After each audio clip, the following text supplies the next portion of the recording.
Bienvenidos de regreso a este curso 6. ¿Qué es y cómo funciona un gobierno? Derecho Administrativo 1. Lo que todos los abogados entienden como Derecho Administrativo 1, pero puesto a disposición de todos ustedes, de toda la ciudadanía, de todos los que quieren entender qué es un gobierno y cómo funciona para que pronto tengamos la capacidad de exigirle cuentas todos los días, porque sabemos qué es lo que hacen, sabemos qué es lo que tienen que hacer, sabemos cómo lo hacen, sabemos quién lo hace. Esa es la idea de este curso, esa es la idea de entender derecho administrativo, esa es la idea de entender cómo funciona un gobierno. Hoy es la clase 2 y vamos a entrar directo a qué tipos y formas de gobierno existen en el mundo para entender cómo funciona un aparato, este aparato gigantesco, este aparato monumental llamado el gobierno. Vamos a empezar con los tipos. Hay básicamente 3 tipos en el mundo de gobierno que funcionan de distintas maneras, con distintas formas, pero que básicamente el mundo se ha dividido en estas 2 formas. El modelo parlamentario, inventado en Inglaterra, en la Inglaterra de hace varios siglos, y el modelo presidencial, que es el modelo inventado por los norteamericanos en la primera constitución que se puso en todo el mundo, que fue eventualmente copiada por muchos otros países. Vamos a empezar por el modelo parlamentario. En el modelo parlamentario, el país se divide en muchos distritos y los diferentes candidatos de diferentes partidos compiten en cada uno de esos distritos. Son distritos en donde se juega un juego suma cero. Los diferentes partidos ponen a un candidato cada uno y solo gana el distrito una persona. Solo esa persona va a formar parte del Parlamento. El partido en su conjunto propone candidatos a lo largo y ancho de todo el territorio. Una vez que pasa la elección, se hace la cuenta y el partido que haya obtenido más miembros de ese Parlamento para formar el aparato legislativo completo, el partido que haya ganado más asientos, es el que tiene derecho a formar el gobierno. ¿Qué quiere decir esto? Que el conjunto de personas que fueron electas al Parlamento de ese partido ahora pueden formar parte del gabinete, es decir, del poder ejecutivo. En Inglaterra es muy simbólico cómo funciona esto. Los que hayan ido alguna vez a Londres y que hayan estado en la parte de Westminster, este edificio muy bonito que está pegado al río, es el Parlamento británico. Ahí llegan las personas que fueron electas para formar parte de este cuerpo legislativo. Pero cuando se cruzan la calle, literalmente se cruzan una calle y llegan a la zona de Whitehall, los que pueden cruzar esa calle son los que ganaron las elecciones, los que obtuvieron la mayoría en el Congreso y pueden formar gobierno. Y esas personas, cuando se meten a Whitehall, forman parte del poder ejecutivo.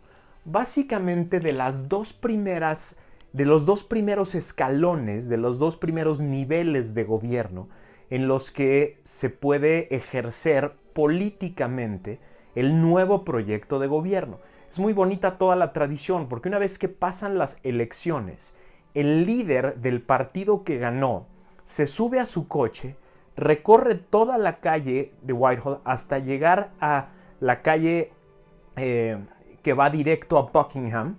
Esa calle que va directo a Buckingham lo conduce a la puerta, entra a la puerta y con toda una serie de ceremonias entra al lugar donde está la reina y le pide a la reina formar un gobierno en nombre de la reina.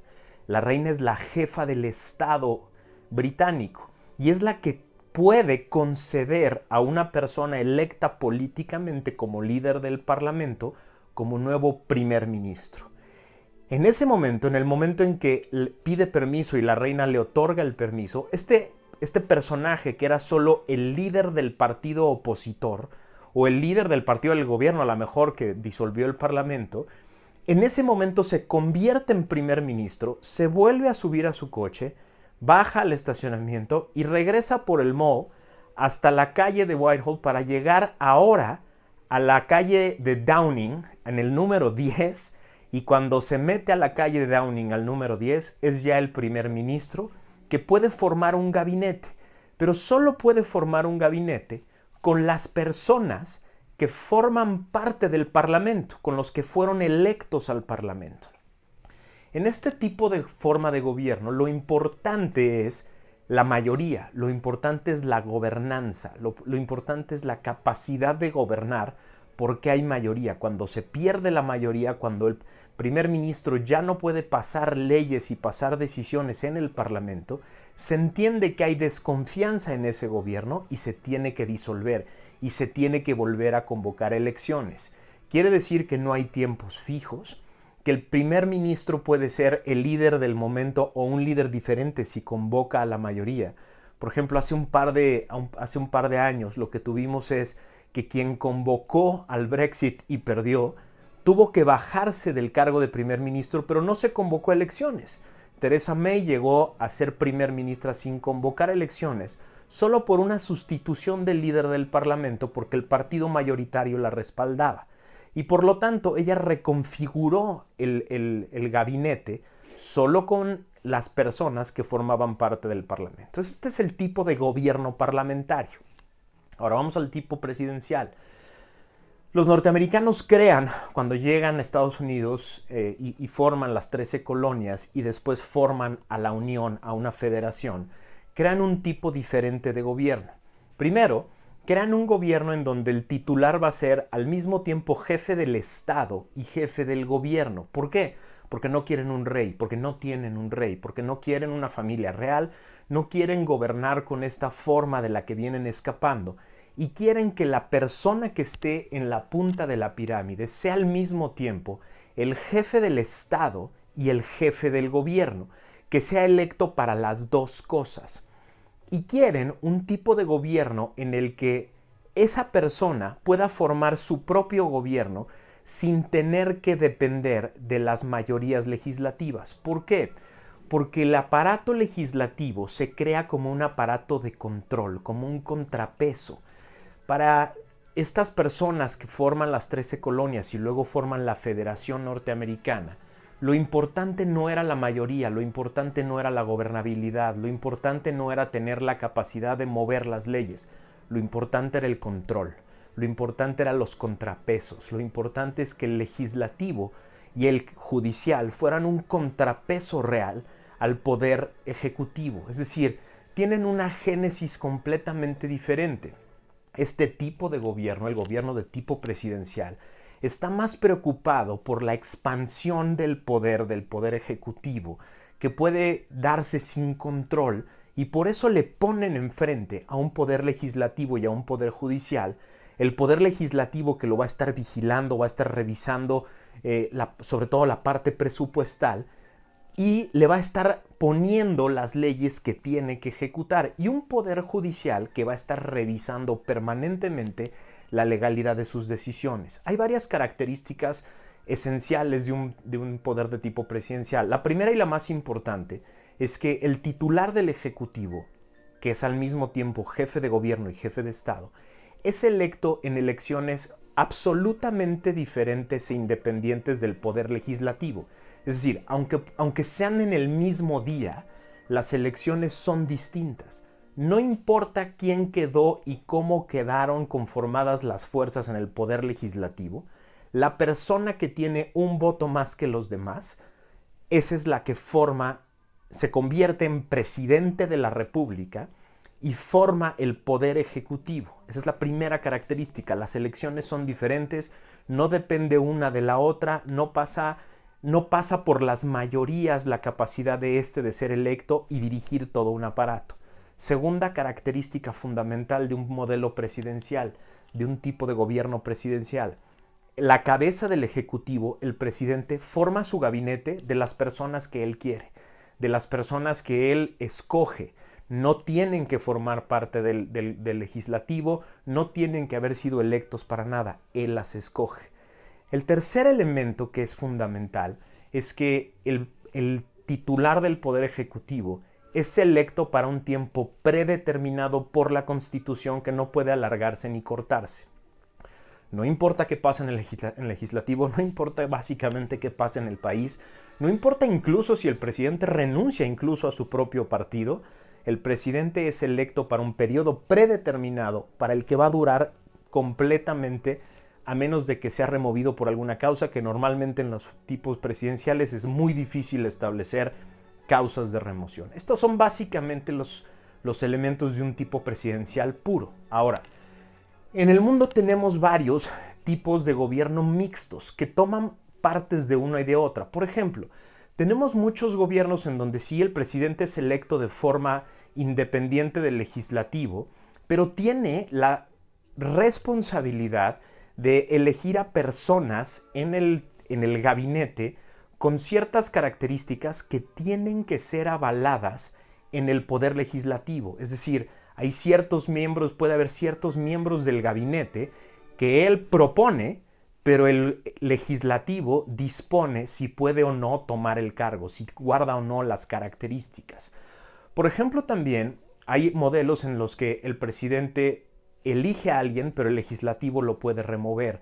O modelos en donde el titular del ejecutivo puede ser removido por el legislativo por alguna causa, por algún proceso en el cual se le encuentre culpable de algún delito, de traición a la patria, de cometer alguna falta grave por la que pueda ser removido. Estos son los modelos mixtos en donde se combinan algunas de estas cosas. Otro tipo de modelos mixtos son aquellos en los que el titular del gobierno es electo, pero el jefe del Estado surge del aparato legislativo o es electo por el aparato legislativo.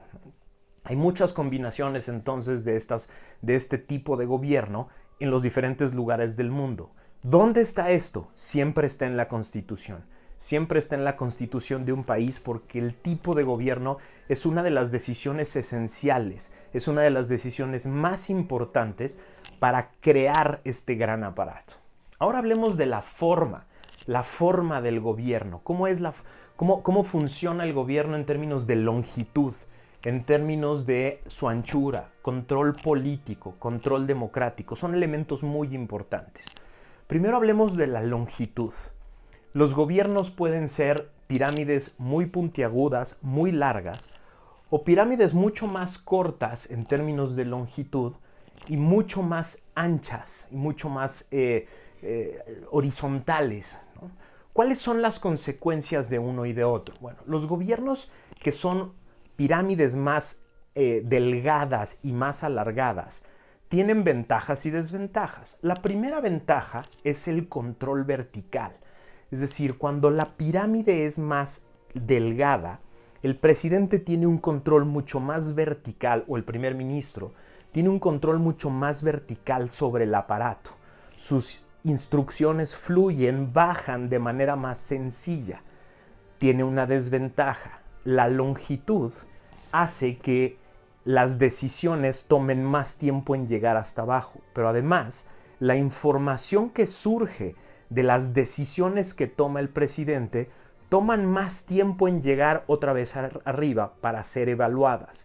Quiere decir que cuando se toma la decisión de diseñar un gobierno más angosto y por lo tanto más largo, se generan mucho más capacidades de instrucción vertical y por lo tanto mucho más control, pero se sacrifica la capacidad de evaluar al aparato completo porque las decisiones toman mucho más tiempo en llegar a la parte de abajo. Otra cosa que es muy importante en la longitud es que cuando se toma la decisión de establecer un gobierno muy largo, muy angosto, lo que se genera es la capacidad de tener tramos de control muy angostos. Cada uno, paso a la anchura, cada una de las personas tienen pocas personas que les responden a ellos, muy pocas personas que tienen que controlar, a las que tienen que darles instrucción y por lo tanto se convierte más fácil vigilar para cada uno de los miembros de la cadena cómo va funcionando el aparato de gobierno. En cambio, cuando la forma es más chata y más ancha, Lo que sucede es que cada uno de los miembros del aparato tiene más tramos de control. El presidente tiene un aparato gigantesco que tiene que supervisar y hace más difícil el control porque cada uno de sus generales tiene más personas que tiene que vigilar y controlar. Ahora, entre más ancho sea y más chaparrito sea esta pirámide, lo que sucede es que hay mucho más facilidad para que las instrucciones bajen rápido y suba rápido la información de qué sucedió con esas instrucciones. Esto es muy importante en la decisión de cómo va a ser configurado este gobierno. Ahora, tanto en la longitud como en la anchura, hay dos formas de que suceda. La primera es un diseño voluntario, un diseño propio, un diseño específico. Es decir, se toma esto como una decisión de inicio de una forma de gobierno. Pero a veces sucede solito. A veces se va dando conforme va evolucionando el gobierno, conforme se van haciendo reformas, conforme se van generando nuevos procesos políticos. Es decir, la forma no siempre es un tema de diseño. Puede ser un tema de estructuras que se van creando, de modas, de tradiciones que se van perdiendo para reconfigurar formas diferentes. ¿Qué ha pasado, por ejemplo, en los últimos años en países como México, que copiamos un poco el modelo norteamericano, que es el modelo de gobierno por agencias? Lo que ha sucedido es que este gobierno muy vertical, muy angosto que teníamos antes, una pirámide muy bien conformada, se ha ido ensanchando, pero no solo eso. Varios de los órganos de gobierno se han salido de la estructura de gobierno. Las agencias autónomas que se han ido saliendo, como por ejemplo el IFETEL, la Comisión Reguladora de Energía, la COFESE, agencias que se encargan de temas concretos, se van saliendo de esta estructura que se va haciendo ancha y poco a poco el gobierno pierde control político sobre ellas. Y eso es una decisión muy importante, es una decisión de diseño y es una decisión que tiene que ser consciente. ¿Por qué? Porque en efecto se gana agencia, se gana independencia, se gana autonomía, se gana especialidad, se gana técnica, pero se pierde control político. Es una decisión muy importante. Se pierde control político sobre las telecomunicaciones, sobre la competencia, sobre la energía, sobre cosas que son muy importantes para el gobierno. No estoy diciendo que esté bien o esté mal, simplemente es importante tener la conciencia que cuando un gobierno deja de ser vertical y se vuelve ancho, se pierde el control político porque se sale de la estructura. Esto puede ser una buena idea. Si están diseñadas bien estas agencias y tienen la capacidad técnica, puede ser una buena idea. Si están mal diseñadas, solo se sacrifica el control político por algo que eventualmente puede provocar más problemas si no están bien diseñadas. Ahora vamos a hablar del control democrático, que es muy importante. En diferentes países, lo que ha sucedido con este ensanchamiento del Estado es que se generan diferentes tipos de control democrático también sobre estas agencias específicas. En algunos casos se generan procesos para elegir de manera democrática a través, por ejemplo, del aparato legislativo a las personas que van a encabezar estas agencias. O se generan procesos muy complejos de rendición de cuentas de estas agencias al aparato legislativo. Esto es importantísimo. Si se pierde control político directo al ensanchar el gobierno o al sacar a estas agencias del control directo del Estado, es importante buscar un control democrático a esas agencias, que esas agencias estén bien reguladas, que respondan a alguien, que tengan que informar a alguien de sus actividades, que tengamos los mexicanos a través de algún aparato democráticamente electo de remover, por ejemplo, a una persona que esté actuando de manera ilegal o privilegiando algún interés. Es importantísimo entonces establecer controles democráticos adecuados sobre estas personas. Quiere decir que la selección en una constitución del tipo de gobierno y la forma de gobierno es importantísima para determinar cómo va a funcionar el gobierno. Es importantísima para temas de instrucción y poder. Es importantísimo para temas de control y vigilancia de los diferentes tramos. Es importantísimo para entender el flujo de información de la base hacia los tomadores de decisiones. Es importantísimo para entender la capacidad que tenemos los ciudadanos de ejercer algún tipo de control democrático sobre las diferentes instancias. Y es importantísimo sobre todo para la responsabilidad.